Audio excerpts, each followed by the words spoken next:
kuyabona neza.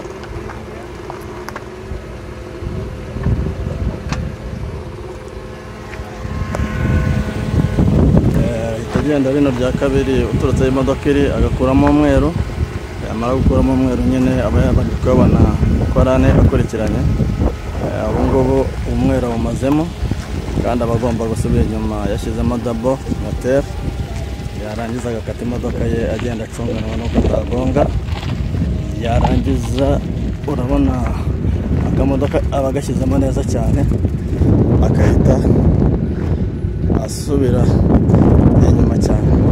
Urabona n'urucaba yamaze kugakora gutya ahita asohokera hepfo, aho yinjira ntabwo arasohokera. Sawa, sohoka. Bayita T-cross, umuntu yizi ayikora nk'urucabana. Uburyo udakora hagarara, ni sawa. Baratuze ko kirakambara sentire, batse imodoka yawe ugakora muri yambukiramo vitesi ya mbere, warangiza ugahaguruka. Murabizi neza ko iyo agiye agakuramo umweru ahita agira ati ahagarara.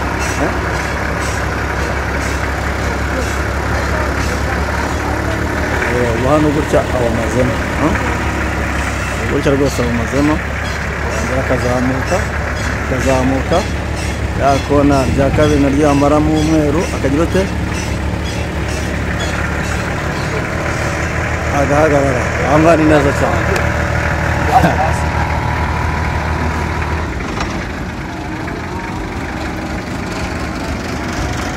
Twongere turebe ukuntu demarage bayiga, uburyo demarage bayiga.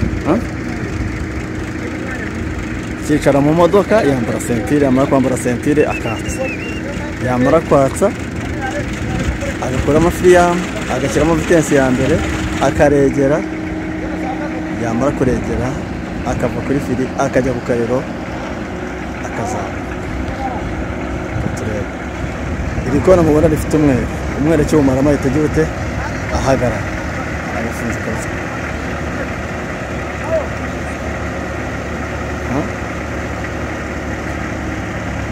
Turebe no ku rindi rikurikiye.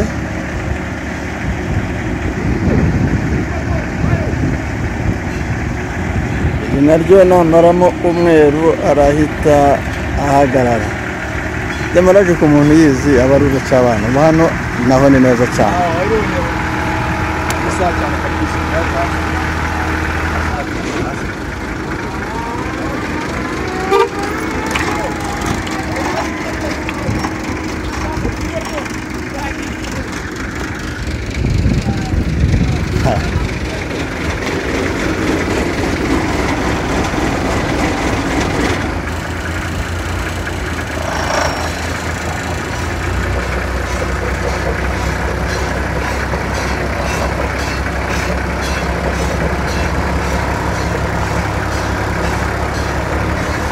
Urabibona rwose ubu ngubu awumazemo.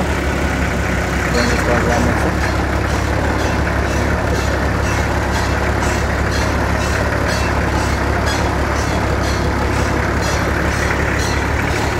arongera rwose muri demarage ni gutya. Demarage aracyabana rwose.